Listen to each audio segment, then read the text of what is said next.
Okay, so I think we can start. Hello and welcome everyone to this webinar discussing financing the transformation of agri-food systems. Food systems are complex and vital to us in many ways. Agriculture isn't only the largest source of emissions following fossil fuels, thus the need to be transformed, but also this transformation can help us achieve many goals. Goals relating to nutrition and well-being, biodiversity protection, job creation and alleviating poverty, adapting our food and agriculture systems to a changing climate, but also many other goals in relation to increasing yield and productivity, reducing food loss, among many, many other linked goals. Thus, the importance of this webinar. We're trying to cover some important elements in today's session, building on the work that was done through the FAST initiative and other related efforts. And with that, allow me to give the floor to our colleague Marshall Bernoux, Senior Natural Resources Officer at the Office of Climate Change, Biodiversity and Environment from FAO. Marshall, you have the floor.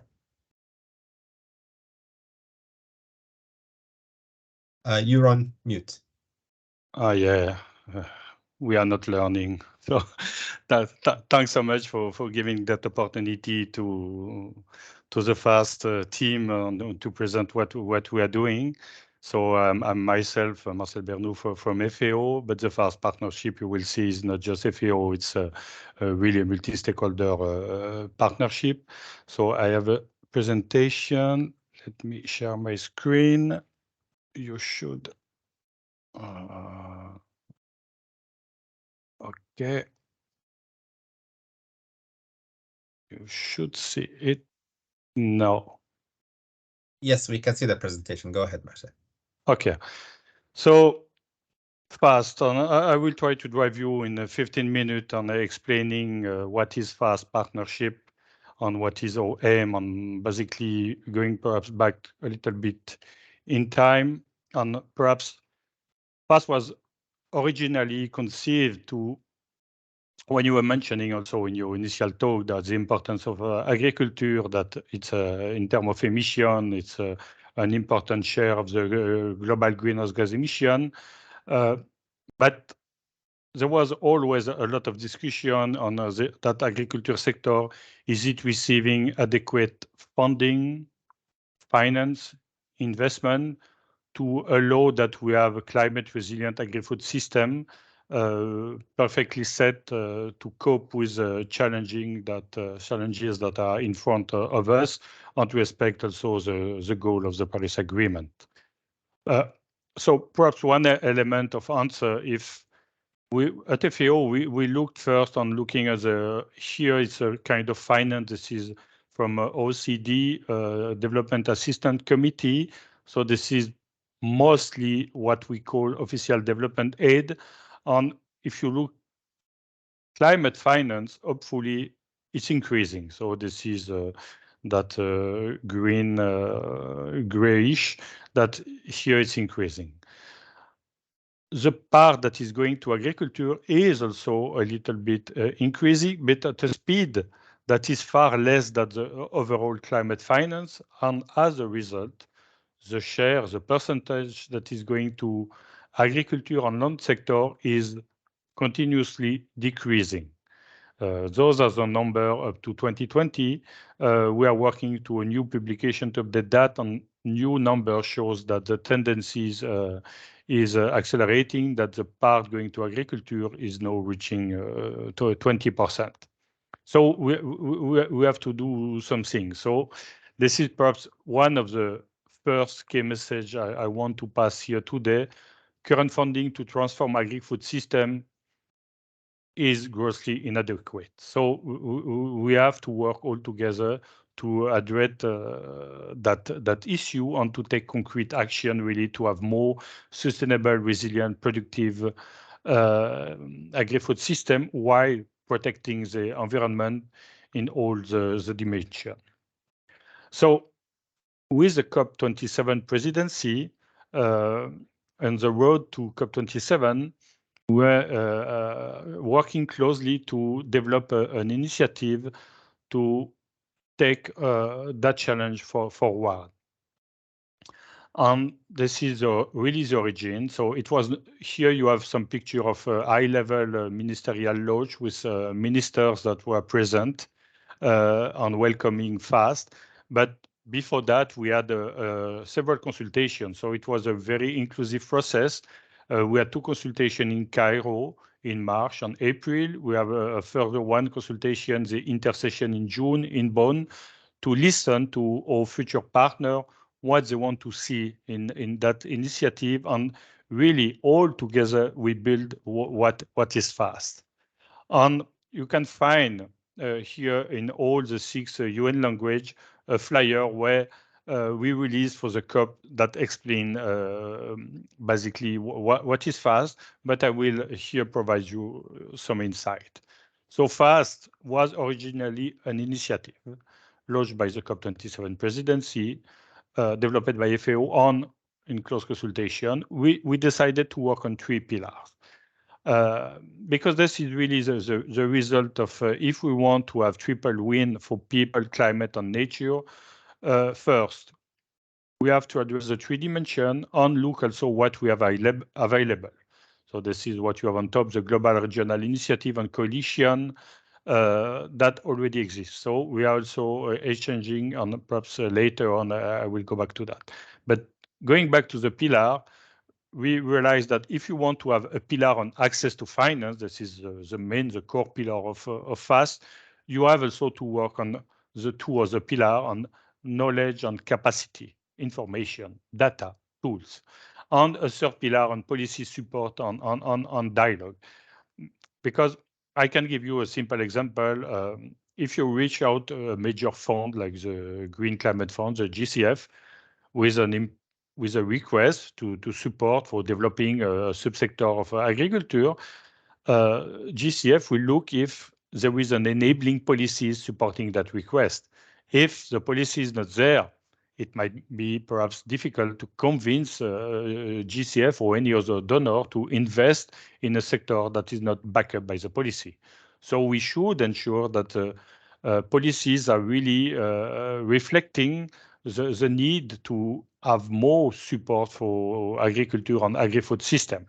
And also to build policies, you need data because it's difficult to implement, develop, enhance a policy if you are lacking information. So we need, and also the team, the capacity. So that's why FAST was already since the beginning organized along those three pillars that are really the framework of FAST. And then we need to respect some guiding principle. This is really also what pop up from the consultative process with all partners, that we need to respect guiding principle that we want to see in agriculture, in agri-food system, and in finance flowing to those sector. First, the food security dimension. And also, as FAO, this is our main objective to fight hunger. So SDG 2, but I would say also SDG 1 on poverty, that also connect with the other pillar. So empowering, engaging women, youth, indigenous people, on all people in vulnerable situation that are most of them from least developed country. So we need really to empower those people. So we have to be centric to people. We need also to ensure that we will be based on best available science innovation on local knowledge and practices. Also linking with the SDG wheel that you can see here, because we are looking to minimize the trade-off, but really build on the synergies. There are plenty of synergies, and we have really to build on that if we want to unlock the full potential for more sustainable agri-food system. Peer-to-peer exchange, country to country, partner to partner. This is something that also we want to see with all the diversity of the stakeholder involved in FAST, and also the flexibility, the ownership, the country ownership. I was mentioning policies, climate policies. You have national climate policies that are all different, they are context specific. So this has to be taken into consideration. So this is basically the ingredient of the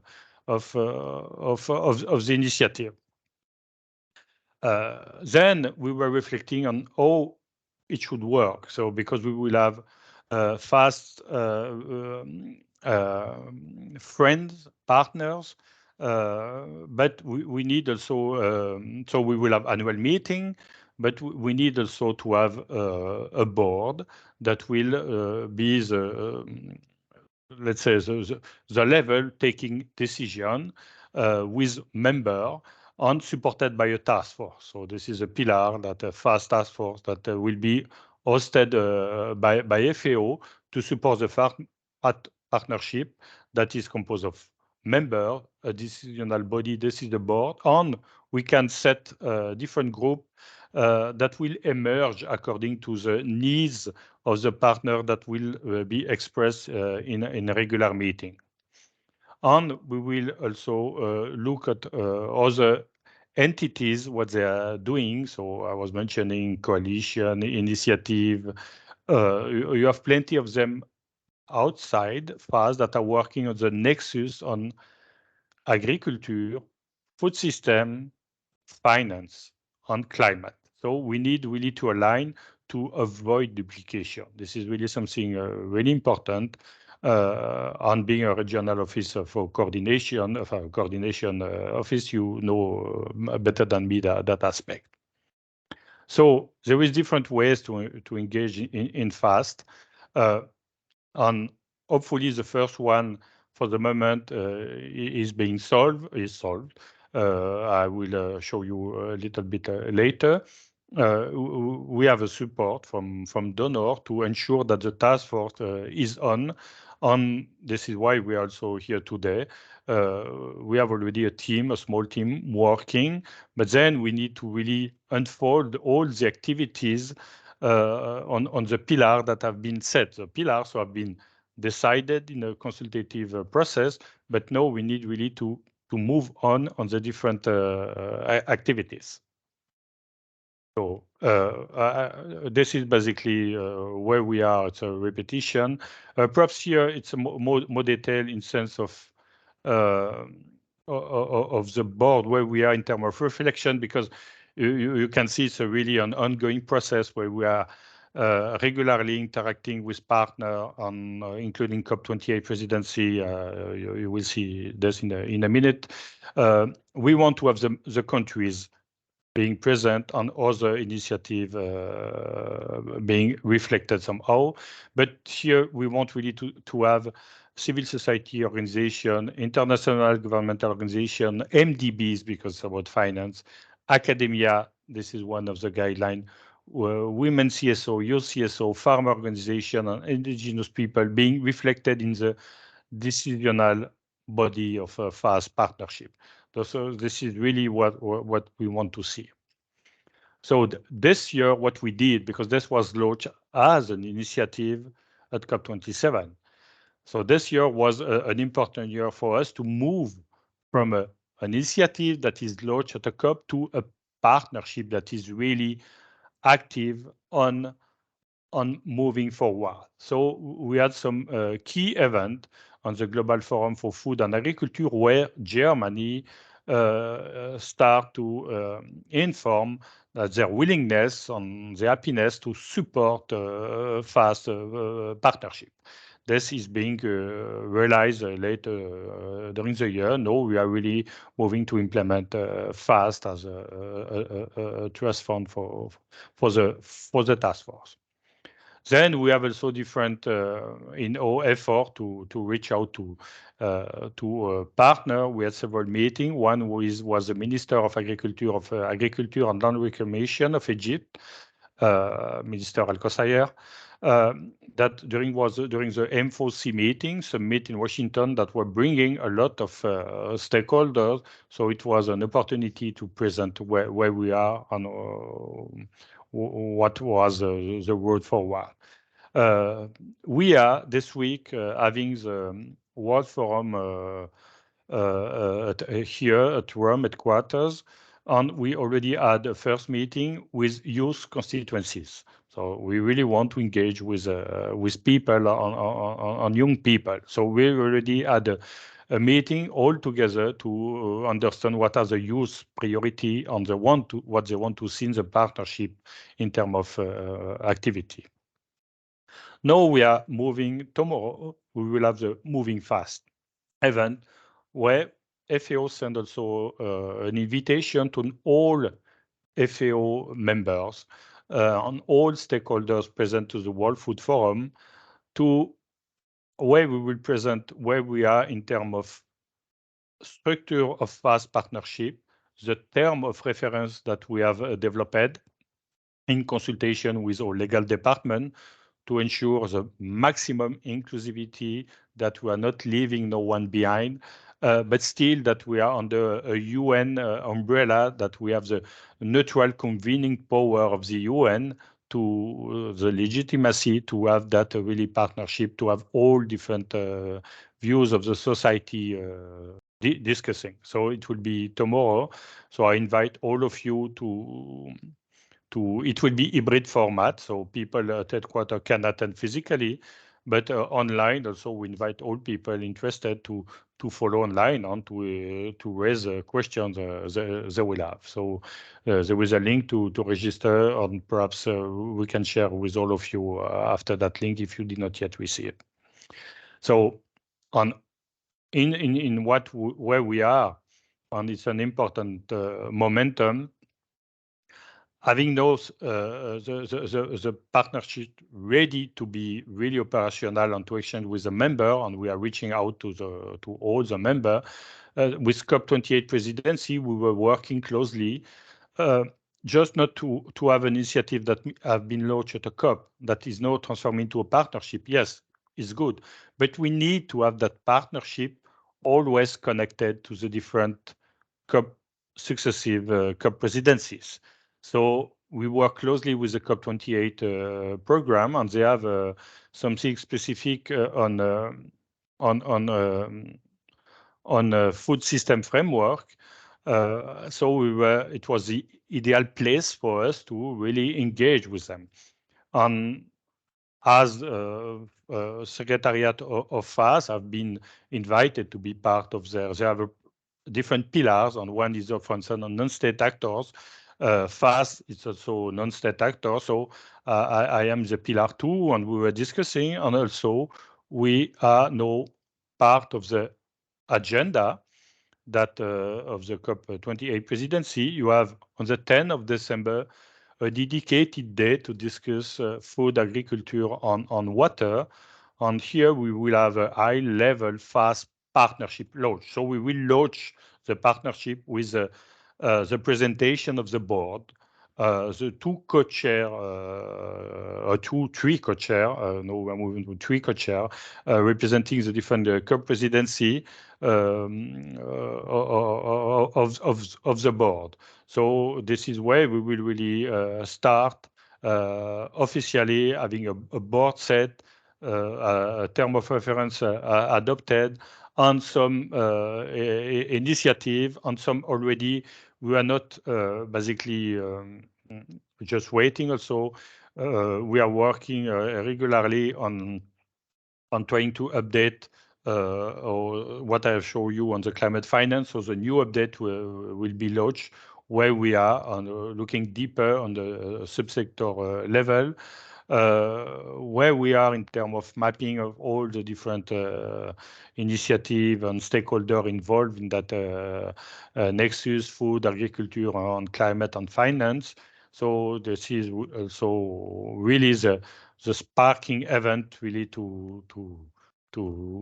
really to enlighten what we will do in 2024 on the road to the next COP. So if you want really to learn more, no, we have also a web page dedicated to the FAST partnership. So we really hope that it will serve people, climate, nature, all the different partners. It's really an umbrella that we hope that it will be the umbrella for all different people interested to ensure that we have more more on not only more, better finance going to agri-food system. It's not only the quantity of finance, we have to reverse the curve. And perhaps this is my most important message today. Finance, we have to do perhaps more, to have more finance, but to have better finance, quality of finance. It is really also utmost important that we work on that aspect, and FAST is really to invest the secretariat with under the lead of the co-chair and with the partner to invest that aspect. Or we ensure that climate finance is also flowing to the right people that are really most at risk on suffering from the impact of climate change. So with that, I will hand over to you, and I'm happy to respond to any question also as needed. Thank you very much, Marshall, for that rich presentation. We will have an opportunity to discuss questions and answers, and I invite all the participants to log in any questions that they might have on the chat. Something struck me from what you mentioned in terms of know your food system. This way it will will have the possibility to target specific investments in parts of that sector, which requires a comprehensive whole of society engagement from a variety of stakeholders. I'd like to invite now our colleague Martina Flinkenstein, Head of Global Policy, WWF International, for her commentary. Martina, you have the floor. Yes, thank you. Thank you, Raidan, for the introduction, and thanks, Bernard, for really pointing out the importance of the partnership. I think this is really something where we have to strengthen, especially if we consider that we are at an important crossroad. And I like to emphasize this. We are only 7 years remaining until 2030, which means we have and we need to raise ambitions in these 7 years to accelerate the implementation of the land, the biodiversity, and the climate targets. And as already mentioned from the previous speaker, in this context, food systems and the FAST partnership plays a central role to tackle these challenges. And by the way, WWF was involved in the development of the FAST initiative, and we are also a member of this partnership. If we talk about food systems, and just also to reiterate, it's about the production, it's about the distribution, and it's about the consumption of food. And this is all closely linked to land use, to climate change, and to biodiversity. And as mentioned also in Marcel's presentation, this year's COP28 will be very important. Food made it to the COP. We have the Food Day on the 10th. And what is even important from the policy points and the negotiations, the COP28 will be the first one with the first global stocktake. And the global stocktake, just for as a broader background, it evaluates the progress on climate action, and it identifies the overall gaps, but also the progress to achieve the Paris Agreement. And this leads me to the very important nationally determined contribution, the NDCs, which are mandatory and which are the focus of the global stocktake. And this is where governments have to make commitments to fulfill the Paris Agreement and to meet the global goal of 1.5 degrees. And here we are. The question we have asked us and others is, what is the role of food system approaches in the NDCs, and how could we strengthen food system approaches more in the NDCs? We, WWF, have done an assessment. This was for the last COP. We wanted to see how food systems are reflected already in the NDCs. And the results of last year let us be really optimistic. About 93 of all updated NDCs, in total it was 134, are mentioning already food-related measures. But, and that's all important, but most of the NDCs still lack a holistic approach of food systems, which means really considering the production, food loss and waste, and diets. And just to give some more figures. It's also good. So, for example, post-harvest loss is only mentioned in 36 of the updated NDCs. 90 NDCs are mentioning food waste. And for example, dietary shifts is only in 5 NDCs. So there is a lot of room for improvement. And the question asks, what do we need to do? Why are food system approaches not included? That was also something we want to get more information about. And there is, at one hand, it's the lack of knowledge. And that's also where the FAST initiative and the pillar on knowledge and capacity building gets in, because we need more knowledge, we need more information about how food systems could be integrated in NDCs. There is still the thing that some countries don't see food as a priority.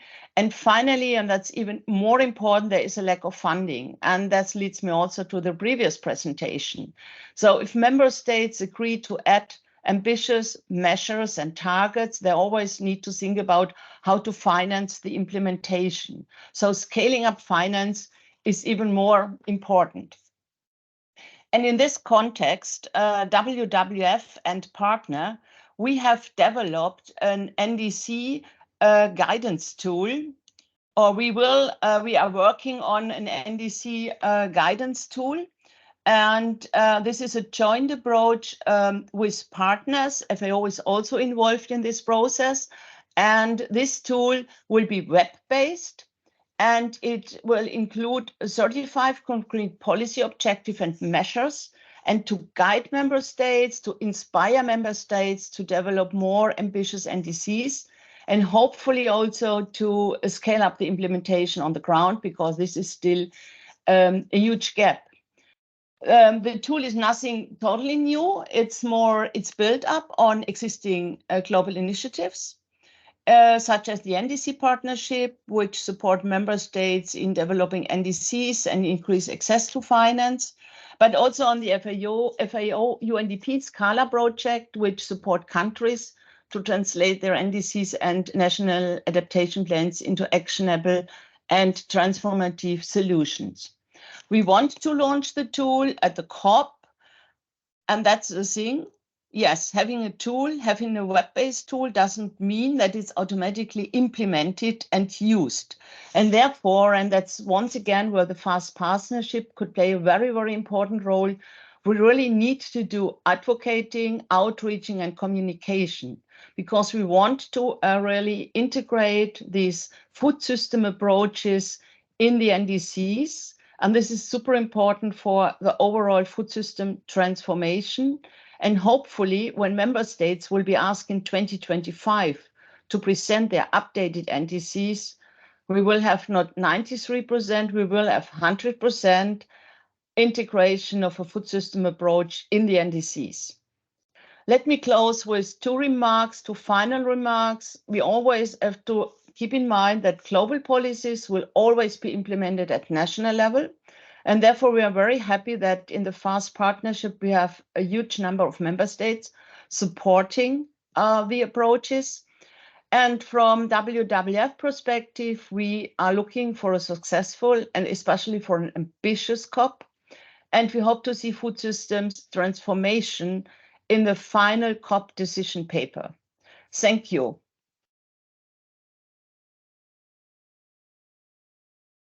Thank you very much, Martina, for your rich intervention. I think it's very critical for us to keep in mind when we think about our food systems that we have clear goals. What do we want these systems to do? How can they be better integrated, linked to national determined contributions, but also capitalizing on the momentum of COP28, the FAST initiative, and the global stocktake to accelerate progress towards 2030 and beyond? I'd like now to invite our colleague Jenny Reid, who is the Deputy Permanent Representative of New Zealand to FAO in Rome. Jenny, you have the floor. Thank you. And I'll just share my screen.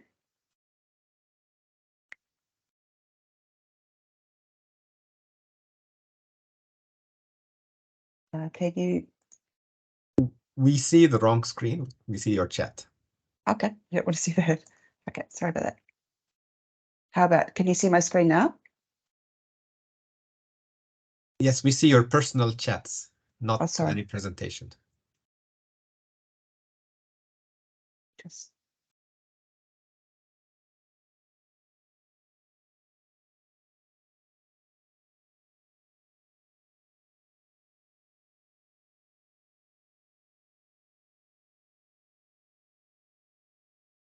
I guess, Jenny, you have to stop sharing your screen and restart and select the good screen. Okay, sorry about this. I did practice this.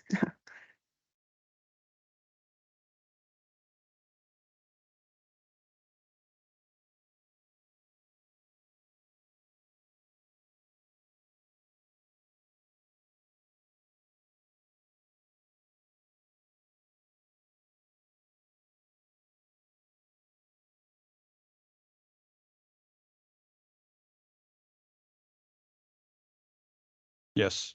You can see now? Great. Yes, Thank you. perfect. Lovely. Thank you. Sorry about that. So, kia ora koutou. Aotearoa New Zealand welcomes the opportunity to speak at this webinar on the FAST partnership with a focus on climate finance and the transition of global food systems and agriculture.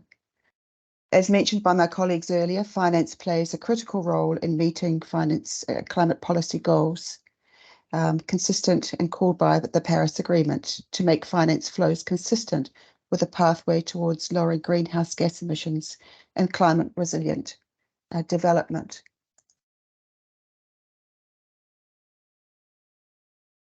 We joined the FAST partnership in 2022 because of its potential to coordinate the important global action we are all taking to transition the agriculture sector to low emissions, climate resilient production, able to feed everyone in a climate impacted future.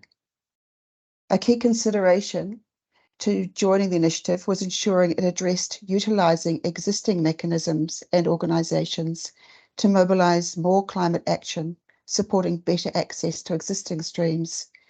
And I'd like to reinforce the comment made by Marshall earlier about it is not just more finance, it's better finance and better access. So in Aotearoa New Zealand, we do have a climate finance strategy, which our approach incorporates the way in which we want to work to achieve our international climate goals. These engagement principles will be woven into the design of mitigation, adaptation, and capability building initiatives to ensure they consistently reflect Aotearoa's values-based approach to development, climate policy change, trade policy, and foreign policy, really bring in that cross-sectoral approach in actually supporting the climate finance. Also very important to New Zealand is the strategy acknowledges how te ea Māori, which is for the Indigenous peoples of New Zealand, how those values help shape our approach to working both domestically and also with our Pacific partners. Our preferences for designing and delivering international climate finance focus on prioritising acting urgently at scale with high impact, especially for new initiatives, and scaling up existing activities will also be important. All disbursements will be consistent with our Paris Agreement commitments, including the need for transparency and accuracy in reporting. Our investments will also capitalise on opportunities to provide wider environmental, social, economic, and strategic co-benefits. For our region, particularly the Pacific, loss and damage is really important, and the Pacific Island countries are some of the most exposed in the world to the impacts of climate change. There are indications that adaptation limits have been exceeded already in some of these locations, and economic and non-economic costs are becoming increasingly apparent. Countries that experience loss and damage on a daily basis may wish to differentiate their response to that from adaptation, and for Aotearoa New Zealand, that choice will be respected. Supporting biodiversity, the oceans and the nature, we will prioritise investments that seek positive climate change, biodiversity, environmental outcomes, and acknowledge the interconnectedness between environment degradation, biodiversity loss, and climate change.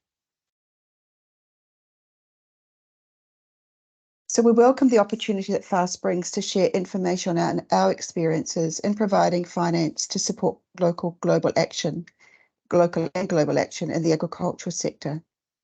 This includes how we can better support access to existing finance streams, how to ensure they're driving the real action that we know farmers need, and where finance flows are counterproductive to our collective climate agenda. So from our experience, New Zealand Aotearoa has invested a large amount of money in climate finance from 2022 to 2025, guided by our finance strategy, with a focus on supporting developing countries to adopt emissions-reducing technologies and practices in agriculture, and that 50% of the investment from Aotearoa New Zealand is dedicated to support practical measures for our Pacific partners. Some of our examples include leveraging cutting-edge science from CGIAR's network of research institutes and public-private finance to improve the resilience and productivity of farming systems. Strengthening resilience to climate change by improving food, nutrition, and water security, and investing in Pacific Seeds for Life, working through the goal of achieving food secure, resilient communities throughout the Pacific. The provision of climate finance, though, can be undermined by continued existence of finance streams which are such as environmentally harmful subsidies, which lock in and incentivize practices that are harmful to both the climate and the wider environment. So total productivity growth, the measure of productive efficiency, is declining at a time when more food needs to be produced using less resources. Agricultural subsidies often have negative impacts on the environment through encouraging overproduction or inefficient use of resources, as well as on rural livelihoods, global food security, and development. Over the period of 2019 to 2021, support for the agricultural sector across 54 OECD countries totaled $817 billion per year, and only 13% of that support went to investments in agricultural innovation, infrastructure, and public good. Removing or repurposing harmful trade and production distorting subsidies is critical to ensure we are producing our food efficiently, supporting the sector to transition to climate resilient, low emissions production. Repurposing this huge amount of public support to things like critical R&D that our farmers need to produce low emissions products will help drive solutions that we all need to achieving 1.5 degrees and food security for all. So as we look to make changes to our food systems to meet global goals, it's important that we are partner-led. As noted earlier, partnership is a principle driving of our climate finance investment. Our partnership approach extends into our domestic policy making for agriculture, ensuring inclusivity of our Indigenous peoples' perspective, and offshore supporting our Pacific partners. We would strongly welcome working with others through the FAST partnership on how to enhance Indigenous voices in global dialogues around the world. And again, we welcome the opportunity to speak today in how we can support global finance flows to drive climate action in the agricultural sector. And we certainly look forward to continuing to engage in FAST into the future. Ngā mihi nui. Thank you. Thank you very much, Jenny, for your rich intervention. I would like to also acknowledge that I have went through the New Zealand NDCs, and I was actually positively surprised by the emphasis on reducing emissions, methane emissions, and other emissions from the agriculture sector. I think this is an example that we can further study and elaborate on, especially as we look into accelerating progress on the food systems transformation. So thank you very much for that intervention. Thank you. Thank you very much. We'd like perhaps now to start with a Q&A session based on the discussions, but first I have a couple of questions of my own. I find, for the panelists, if we can bring them on screen, I find the discussion around food systems transformation to be somewhat elusive, to be honest with you. I'm looking at it from a policymaker's perspective and the policymaker's dilemma in terms of if there is limited financing, where do we channel that financing? Do we channel it towards small-scale farmers and producers of agricultural commodities, indigenous populations? We also have the Global Methane Pledge and other matters related to reducing the emissions through NDCs and other technologies, but also other parts of it. And noting that actually food systems are quite local and what it means in terms of channeling investments. If I can give you an example of some of the agricultural commodities which receive a lot of R&D investments, such as wheat, rice, etc., or maize, and then you ask the question, how relevant is that globally? What about other countries where cassava, sorghum, teff are also important staples, and how much investments do they attract to be able to address that? So my question to you is a question of the dilemma of where do we put the money for maximum returns toward these goals? Is it an issue of adaptation? Is it an issue of mitigation? And where do you see us moving forward at COP28 in terms of having some kind of a tangible language in the outcome document or contributions to mobilize the widest partnerships along these lines? So perhaps we can go on these reflections around the same order that we started. Marshall, maybe we could start with you and then we can continue along these lines. Marshall? Okay, and thanks for that easy question. No, but as you said yourself, it's you say as a policymaker, and this is a question: how we have the right policies to ensure that food system is well represented or represented in the way they should deserve. And here, from my perspective, you have two level, 2 entry point. Using the UNFCCC as an example, this is a convention of related to climate. You have the top-down approach. This is the convention. So the convention can decide some, let's say, signal that will apply to all. This is what is ongoing on a process that is now a follow-up of the Coronivia joint work on agriculture. This is the Sharm el-Sheikh joint work on action on agriculture, on food security, where countries are called to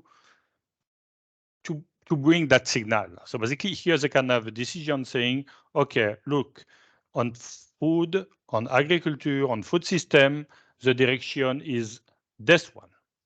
So this is, let's say, a top-down approach. It's all countries agreeing where the signal, the effort should be. Agreeing, for instance, on a topic to discuss food system, that group can be a signal. To discussing in the past in Coronivia, the signal was they identified livestock, soil, water management as key topic to be addressed. So here you have some signal that policy should consider that. Then the other approach, and this is to reflect what you are saying, that we have not just relying on 5 major commodities. There is plenty of different commodities, and this is the bottom-up approach. The bottom-up approach is each country to their own NDC. They have the ownership. NDC, the N is nationally determined. So this is here to ensure that in the national policies, it is reflected what you are calling for, more local consideration, local action involving local people. And then, and it's not basically in opposition. We can work on that bottom-up approach, on that top-down, and hopefully they will reconcile. So we have a global challenge, but the implementation has always to be local. And local mean national circumstances, local circumstances, context specific. So this is basically how I see so that combination, and hoping this will move forward. So on over to my colleagues that certainly have other ideas. So please go ahead. Yeah, yes, no, the ideas are exactly the right way. I could fully support this. I think what we need to understand, there is not one food system. So there are a lot of different food systems. They are cultural, regional, they have to be adapted. So I think that's at the end also the challenge. So the food system in the South is different than a food system in Africa, in America, or a food system in Europe. Nevertheless, there are some general guidance. So what we really want to see, for example, which we have in the previous Coronivia, now Sharm el-Sheikh, is improving soil health. And if I improve soil health, if I reduce maybe harmful pesticides, if I have a different kind to do agriculture practice, it helps us at one hand to increase yields. At the other hand, also, maybe it's not that cost intensive. I think that's also something we need to consider. But I want to point out one thing if we talk about finance, and this is this huge package we have on the repurposing and redirecting the subsidies. We still have subsidies which go in the total wrong way. And it's not an easygoing thing, but if we start and if the member states start to rethink their subsidies, the high fertilizer subsidies, subsidies of crops which you don't maybe need, and to subsidize or to redirect in the right way and direction. This could also help us to really improve and support this transformation of food systems. And I also stop here and hand over to Jenny. Right, and thank you, Martina. That's music to my ears to hear about the repurposing of harmful subsidies. The point that I wanted to raise that I think is really important is the research and technology and innovation, and that although there are a lot of different food systems, the food systems going into the future may look a bit different to what we're used to now, and we are going to need the finance to support our research and development and the technology to be climate resilient, highly productive food systems into the future. Thank you very much, Jenny, and thank you to our panelists. I think that resonates for me a lot, also as an economist. When I discussed with our colleagues at FAO, the Sub-Regional Office for the Gulf and Yemen, this webinar, the question was that financing agri-food system transformation. I asked the question, how much do we spend on our agri-food systems to begin with? So that we know, are we spending the right amount of money or the wrong amount of money? Which parts of the system attract more resources? And where do we have waste and subsidies, for example? Those are some key questions which I gather there is no clear answer to. I hope there will be an answer to soon. That answer is critical to inform policy making, both at the international level, but also at the local level, and also future action where it is, because the perspectives of policymakers in specific countries might be different than that of farmers, of business community, and also of consumers who see price inflation in important staples. This is a conversation which will have to continue for quite some time. And I do hope that through COP28, we will be able to advance it further so that we're able to have clearer instruments for measurement of progress along this. I appreciate the effort for inclusion through the FAST initiative and also engaging a variety of stakeholders in this. And I do hope that we will see a lot more resources channeled towards adaptation. Adaptation where that adaptation is needed the most, with small-scale holders in the global south, where we see a bigger percentage of household and expenditure invested in nutrition and health outcomes through these lines. So with that, I would like to thank the panelists for their rich contributions and for your participation in this webinar. We look forward to welcoming you next week as well in a webinar discussing the issue of water, linked obviously to food systems and other matters. And with that, thank you all for joining us today and see you next week. Cheers. Thank you for the invitation. Thank you. Thank you.